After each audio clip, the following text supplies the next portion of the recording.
Hello, everyone, and welcome into another edition of GC Live. Happy Friday. Thank you all for joining us. I'm Jack Veltri, as always, joined by my co-host and friend and former South Carolina right-hand pitcher and 2010 College World Series champion, Ethan Carter. Ethan, how we doing, my man?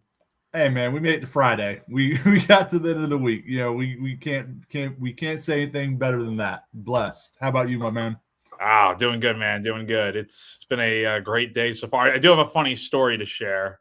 So this morning I was out on radio. We were at a golf simulator place doing the broadcast out there this morning, and this nice guy named Russ came to see us today, me and my co-host, and he brings a baseball in a box, and I'm like, "What is this?" And he gives it to me. And he knew that I love baseball from listening to on radio, and he gives me a signed Bobby Richardson baseball today. So that's former for all the Gamecocks. Oh yeah, former South Carolina coach, and then he played on the Yankees, and he had he had the signature on the ball and on the sweet spot, and then on the other parts of the ball, it was like 1960 World Series MVP, all that. So that was really cool. Highlight of the day for sure. So nice little surprise that thought was worth sharing on here. But doing good, man. Doing good. Ready to talk some Gamecocks here? Yeah, man. Let's get to it. All right. So before we get into everything, real quick, I need to tell you guys about our friends over at Clint Hammond of CMG Home Loans. If you're in the market to buy a home or need help with your mortgage, give our friend Clint a call at 803-422-6797. The NMLS number for him is 71597, or go to clinthammond.com for more information, and he will help you out with your mortgage, any housing needs you have, clear up any confusion you may have, because it can be a complicated process for sure. That's where Clint comes in. He'll help you out throughout that. He's a lifelong Gamecock fan, longtime supporter of GC Live, and he's also been in the mortgage industry for over 20 years now. So you're getting the best with a guy like Clint. So all that info will be above us here on screen. Thank you, Clint. All right, we got to talk about what the heck happened this past weekend. I was out in Baton Rouge. I got to see it with my own eyes. I'm sure you watched on TV, man. That was a bad series for South Carolina getting swept by LSU. From top to bottom, the pitching wasn't great. The defense was horrendous. That was some of the worst defense I've seen them play in quite some time. And then the offense has been what the offense has been, just kind of lacking for any real pop and sizzle. And you thought it was set for a good weekend. Lozama, got the double. I think it was a double RBI in the first. Got up 1-0.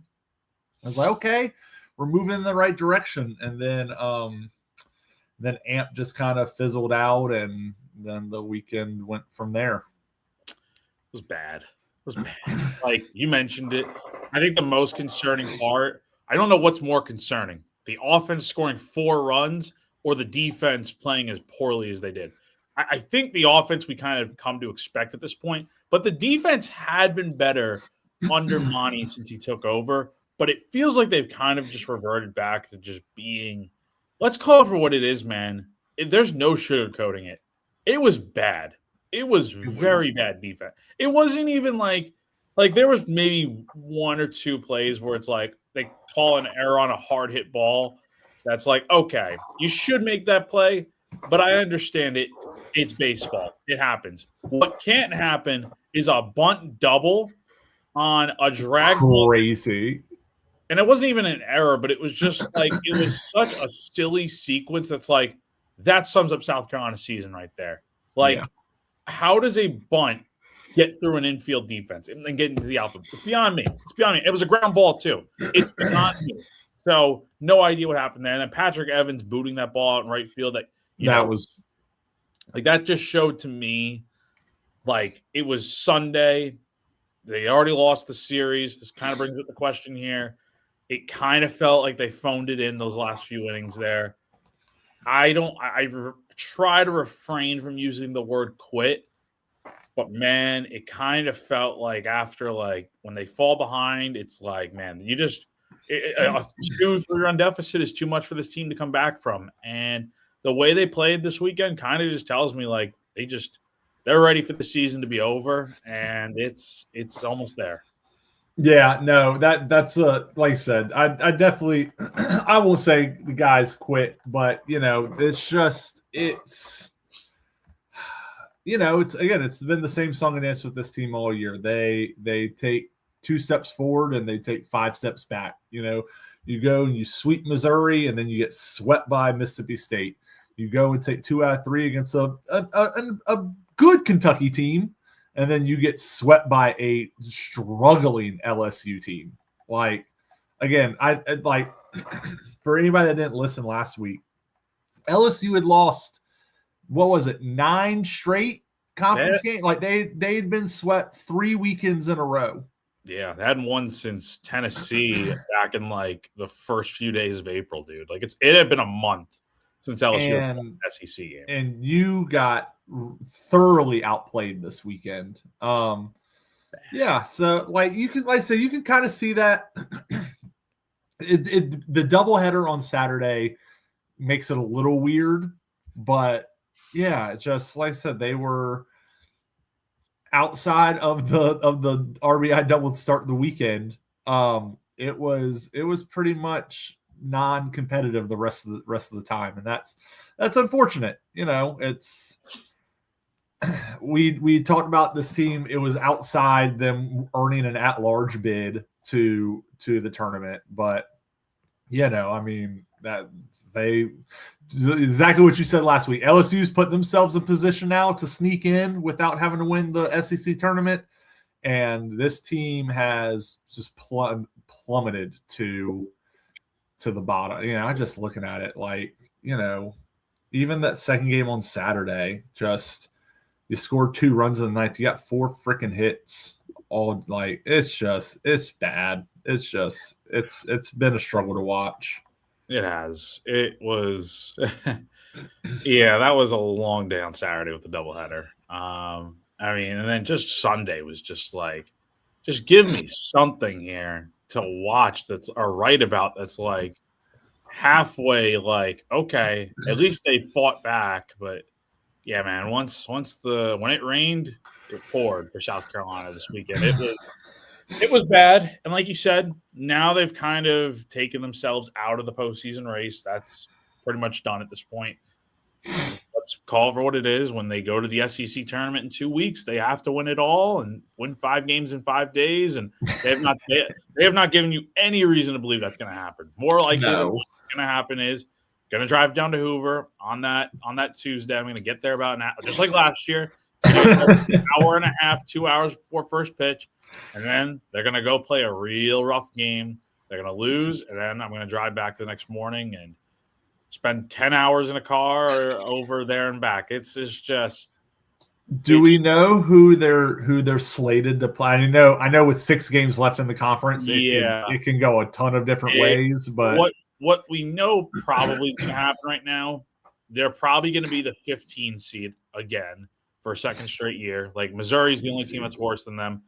I mean, maybe they get to 14, but LSU's already got like a 2-game lead on them. So I don't know. I was looking at that today a little bit. Tennessee, Kentucky, maybe Vanderbilt. Like it's really going to have to play out over these next. We really won't know until we get towards the end of the regular season. But regardless, they're going to be playing on day 1, and I just don't. There's just no reason to believe this team is going to go out here and do. They may win a game or 2 if their pitching really shows up, like Brandon and Amp. If they can give them great performances, you can probably win a game, maybe 2. But I just don't see they're not capable of going on the run necessary to win the whole thing. I've not seen any sign of that this year. Not with this offense. Not scoring 4 runs this weekend. No, I mean that's the thing. Like they. Let's see here. I'm going to do a quick tally for the weekend. 4. Oh, come on. 4, 9. They got 15 hits in 27 innings. And reminder also, they got shut out by Citadel earlier in the week. Which that's also a very good point. We're not talking about that. That was bad. That was bad. Yeah, they're on a 4-game losing streak. No, sorry, 5-game losing streak because they lost game 3 to Kentucky.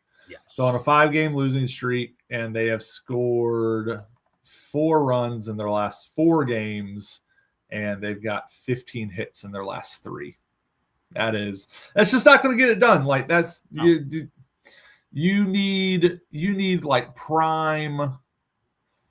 You would need prime like David Price, Sonny Gray, and the Blake Cooper of 2010 to like win games with this kind of production. Like it's rough, man. It's like I said, and there's no like, at least earlier in the year there was, hey, Will Craddock, freshman, he's hitting the ball really hard. It's not always working out, but there's this, and there were things to point to. There's not even a glimmer of like looking forward to watching any of these guys swing the bat right now. No. There's just the at bats. They look overmatched. They are swinging at such awful pitches.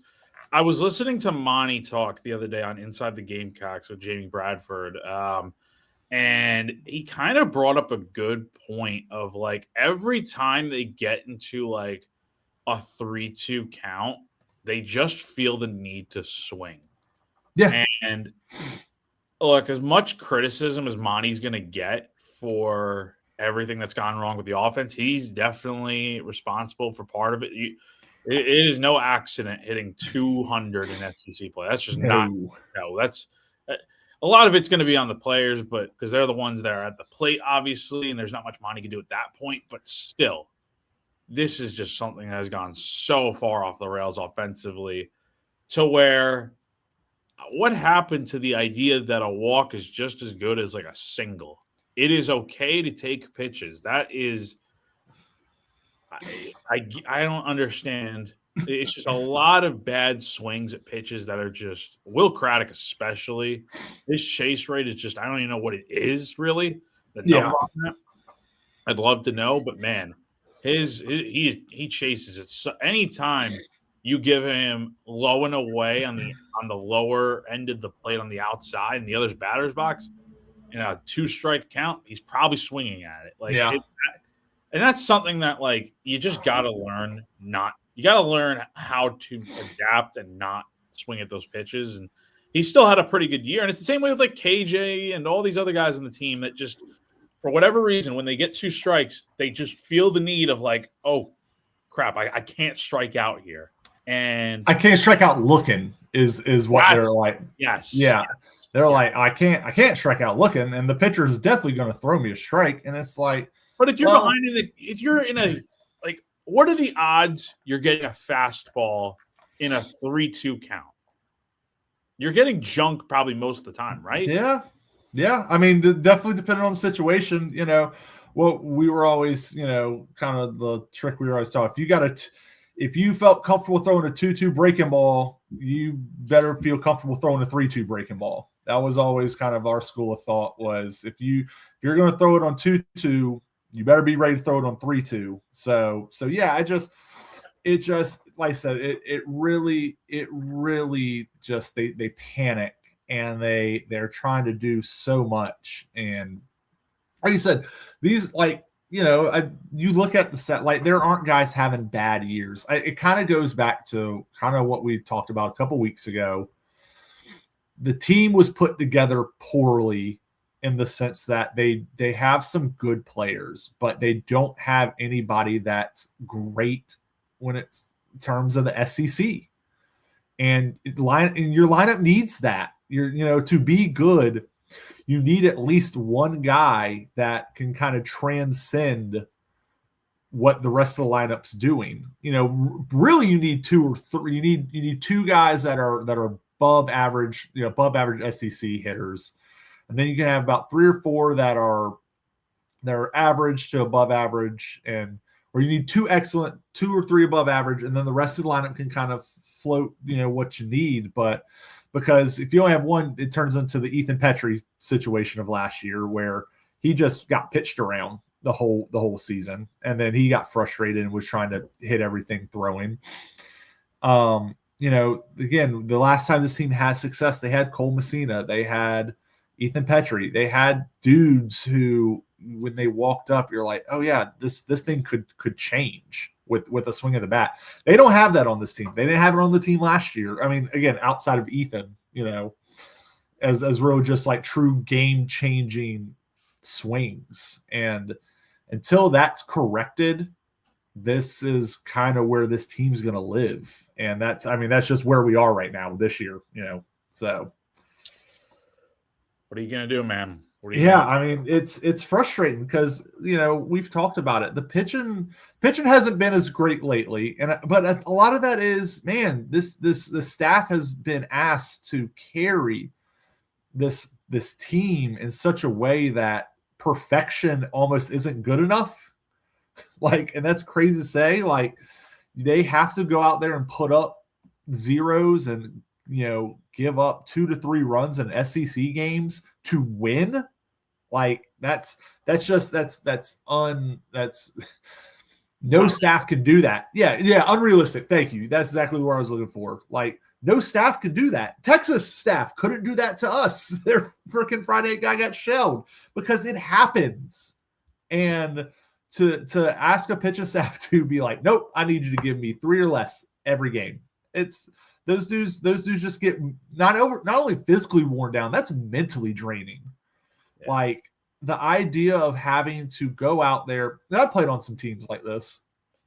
The idea of having to go out there and, all right, can't really give them a run this inning. All right, it's like, all right. And by the time you're in the 4th or 5th inning of your 7th start, you're like, my God, man, this is another time I can't give up anything. It wears on you mentally, physically. And I know this staff is just kind of at its end, and this offense has done nothing to pick them up so far this year. No, none at all. 7 games left to go in the regular season here, and then it is out to Hoover in a little under 2 weeks. Now the Gamecocks will be out there. Real quick before we talk about Alabama and that series, one important thing that did come up this week is that ABS, the automated ball strike system, is going to be used for the first time in college baseball out in Hoover. Now, if you guys are MLB watchers, watching pro baseball at any point, minor leagues, whatever, the MLB now uses ABS starting this year. So it is the ability to challenge balls and strikes and essentially hold umpires accountable. And it is going to be tested out on basically like a trial run out in Hoover. And I can imagine if this goes well out there, it'll be used every game. And we'll talk more about this when we get into Hoover discussion in 2 weeks' time when we preview that tournament coming up after the end of the regular season. We'll talk about more about it then. But it is fascinating that this is going to be tested out there. And I can imagine, if all goes well, this is probably something that will be used permanently by the SEC in 2027. So just your initial reactions. I'm sure you would have loved to have this thing back in the day. And, as a Yankees fan, we get to watch Jazz Chisholm Jr. get most of the challenges go wrong. So your thoughts on this? Does it feel like it's probably long overdue? Yeah, for sure. They would have had to take that privilege away from me. I would have been tapping quite a bit. They would have had to tell me I can't have that privilege, when I was on the mound. But yeah, long overdue. Because there's not a good place to put it. There's not a preseason to try this out. I do think it is a little weird to try to have to change, to have a game plan of this. And for a team like South Carolina, their most important games of the year, they're going to have to try to navigate, all right, this is a new thing we're using now. The flip side of that is, all right, you get 2 wrong, and then you're just playing the same game you've been playing for. You get 3. You get 3. Oh, you get 3. 3. Okay, sorry. No, you're good. You get 3 in the college for this. But I don't love that aspect of it, is that you're introducing this. I mean, as we've seen, with us being major league, I watch 2 games a night pretty much between the Yankees and the Mariners. These are game-changing things that can happen. So to put this level of game-changing thing into the very end of a season, I think is a little weird. But again, there's really no other time to do it because again, there's not preseason and it's an SEC thing, so it's got to be uniform. They've got to sign off on it. This is the best place they can do that at. Yeah, it's going to be really fascinating to see how teams utilize it. Again, quick breakdown of the rules. We'll dive more into this in a few weeks, but each team's going to get 3 challenges. And just like the MLB, you got to tap on your helmet or hat immediately, like 2 to 3 seconds at most after the pitch is thrown to challenge it. And then it'll be shown on the video board out at Hoover, the scoreboard. They have one in left field, one in right field that they'll show it on. And they'll show it on the TV broadcast, and it'll hopefully go as smoothly as the MLB has done it. I really have enjoyed it. I think it changes. It's something that takes time to get used to at first, especially for like the players and whatnot and the coaches. Like Nani was saying, like, yeah, it's gonna be tough to really.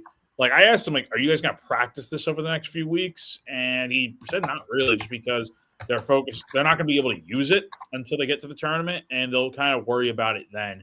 But it can definitely make an impact on a game, man. Like it will hold umpires accountable, and hopefully it doesn't slow the game down. But it also seems to be a nice thing to be able to get the calls right here. So really a big fan of that. We'll talk more about it here in a few weeks, but we are going to have to talk about this series coming up with Alabama and South Carolina real quick. We got one more sponsor to get into before we talk and preview that series.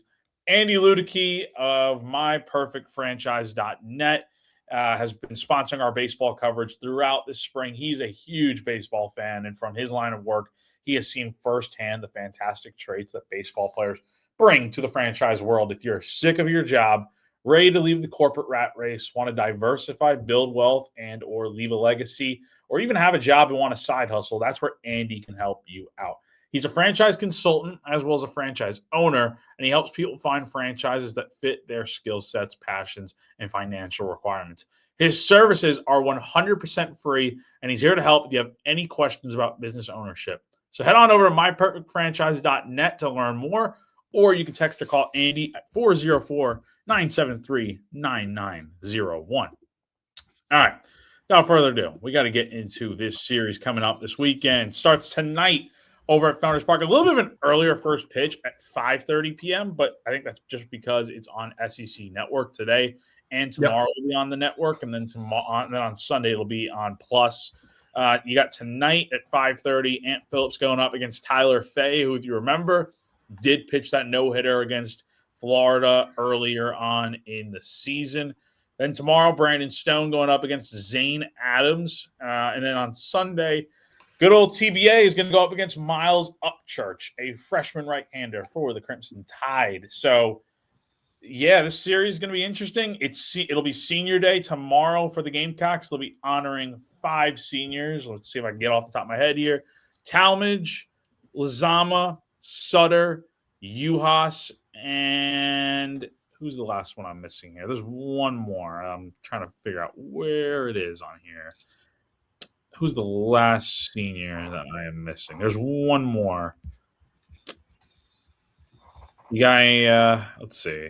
Oh, here we go. Jake. All right, here we go. Talmadge, Lizama, Jake Randolph is who I was missing. Logan Sutter, and then Luke Uhas. So those 5 seniors will be honored tomorrow at 12:30 p.m. on the field at Founders Park before first pitch. I'll ask just about the weekend in general, man. I mean, where is your head at right now?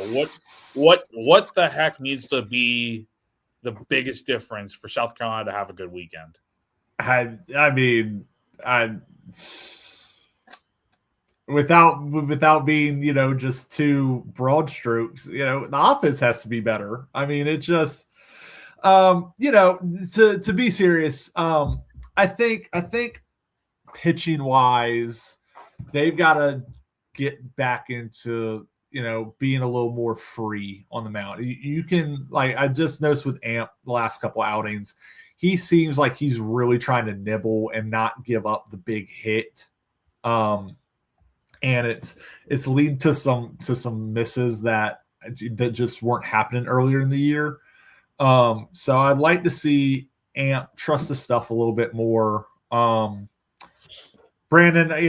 turned well. I mean, last weekend wasn't, his best outing, but, I'd start pitching, just get back to let your stuff do the work.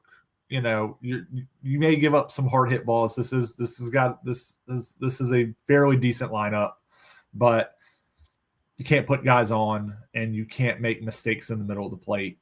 Just don't get behind, try to stay ahead and attack. With the offense though, I just, it's a crapshoot, man. I don't even know, because it's different guys, different days. Like Tyler Bach had been good for a little bit. He had a pretty bad weekend. I mean, like I said, I don't think anybody had a good weekend.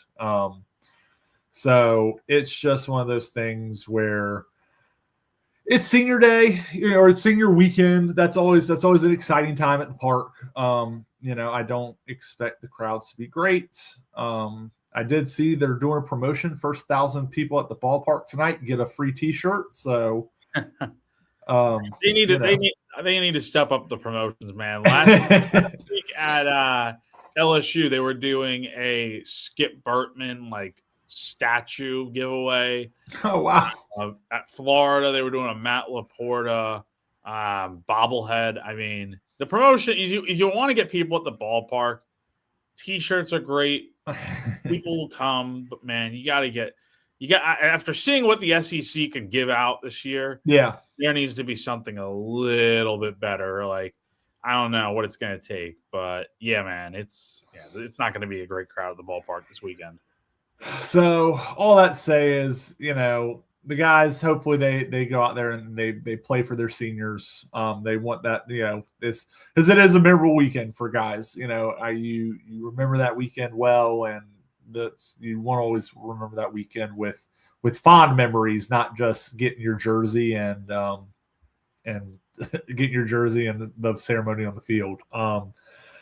But yeah, I'd love to see the offense get going. I don't feel confident with that in any way, shape, or form, but that'd be my wish, is that the offense just clicks in, Alabama zones out and blacks out and doesn't realize what they're doing, and we put up a couple double-digit scoring efforts, but there's nothing to show that that's going to happen. So, is it surprising to you when you look at the numbers? Just Alabama's in a position right now to be a host. Their numbers on the year are and granted, they just came off a nice sweep against Vanderbilt, so that was good for them to really catapult them. If they have two more weekends here, 2 more good weekends here is what I'm trying to say. They'll be fine. They'll be hosting. But just offensively, they're 15th in the SEC overall, so they're just barely better than South Carolina. Pitching's really what's held them up this year. They're 5th best in the conference this season. But then defensively, they're the worst team in the SEC with 69 errors. So it's kind of crazy how they're on par with South Carolina in a lot of metrics. Like, South Carolina's 9th in the SEC in pitching. They're 16th in hitting. And then they're where are they at defensively? They are 14th defensively. So they're better in some metrics. But, man, Alabama's just been a better overall team this year. And I think they're very beatable, but it's it more so just comes down to what is South Carolina going to do this weekend, in my opinion. So, I mean, just from looking at the numbers, just what's your impression of this Alabama team? Are you surprised too that's they're just this good this year? Maybe I'm missing something. Maybe I haven't watched a ton of Alabama this year, but it is kind of surprising how good they've been, despite kind of being at the bottom of the SEC in pitching or in hitting and defense. Yeah, they seem to their pitching keeps them in enough games, and their offense I thought would have been a lot better this year. I know Justin LeBron's not having the year a lot of people thought he was going to have. He's kind of slated to be a top 10 pick in a lot of preseason mocks. He has not, lived up to that. But still, he's got 12 home runs and 36 stolen bases. So what I think has really happened with this Alabama team is their pitching keeps them in a lot of games, and their offense comes alive at the right times. They don't have any true world beaters, but they have a lot of guys that have been there before, and they played in some tough games, or they've been in some battles, past couple of years, and they seem to really figure it out, when it matters. So I think that's kind of where they kind of, the numbers don't exactly bear out how good they've been, is that they stay in a lot of these games, and then they've got that pedigree to where they may be not doing well the first 1 through 7 innings, but 8 and 9, the 8th and 9th inning, they find a way to push that thing across. Let's go ahead and lock in some predictions here. Not sure what to really expect this weekend, to be honest, from South Carolina. I think it really is just a wild card. I could totally see them taking this series. I could also see them getting swept again. It's just, which way is the cookie going to crumble? I'll go ahead and start out my predictions here. I'm going to take South Carolina to drop 2 out of 3. Alabama is, again, they're coming off the big series, or sweep, I guess you should say, against Vanderbilt. They're a good team. Even though the numbers don't really impress you or wow you, it's the pitching that keeps them in it. And good pitching has beaten offense for South Carolina throughout this year. They just don't have the horses offensively to score. They may have one big game maybe, but I just don't see this offense doing anything. And just when you also look at the fact that they're struggling pitching-wise right now, Amp's really been rough lately. Though he was better after the second inning against LSU on a Saturday. Stone wasn't great. Valentine, I really don't like him starting right now. I just think he needs to be in the bullpen, but you're injured.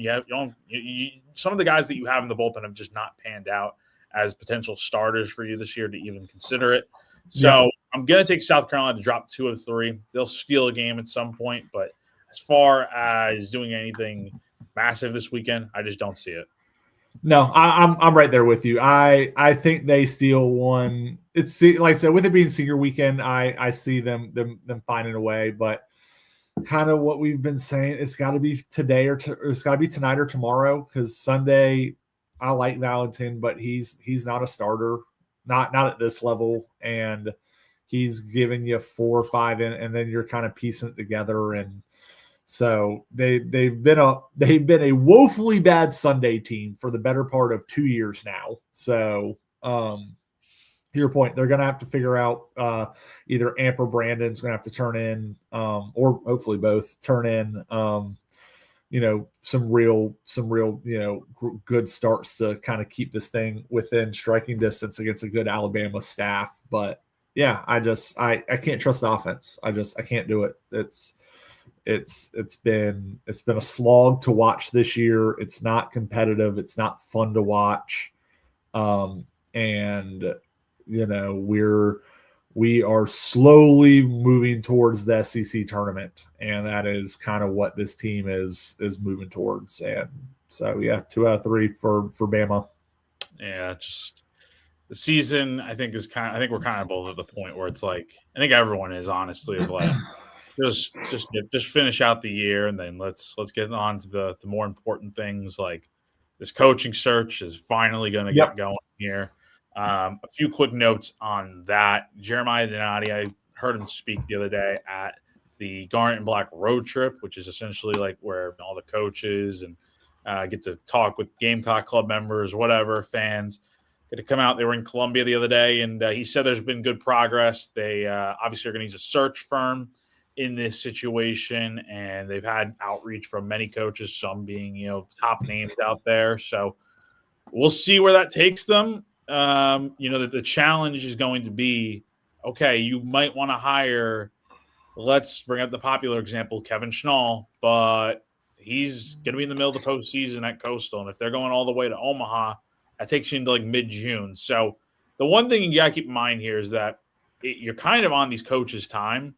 Like, they're not – it's not like football. I don't think maybe you could do it with an assistant, but I don't think you're going to hire a head coach during a team's postseason run and officially announce it, and then it's like, oh, I'm going to stick with the team until then. Like, kind of like how you see it in football. I just don't – maybe with an assistant, but I don't think that's what the direction South Carolina's going to go here. I think they are going to go somebody that has head coaching experience, at the higher levels, and somebody that's a proven winner.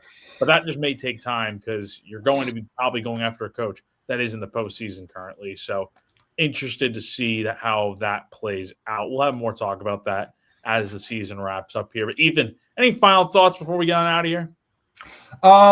Yeah. Again, I know this team hasn't been the most fun to watch this year, but if you are around and you've got, I know Mother's Day is on Sunday. So, I mean, if you guys are people are traveling, all that, but if you're in Columbia, try to go to that game on Saturday. Senior Day means a lot to these guys.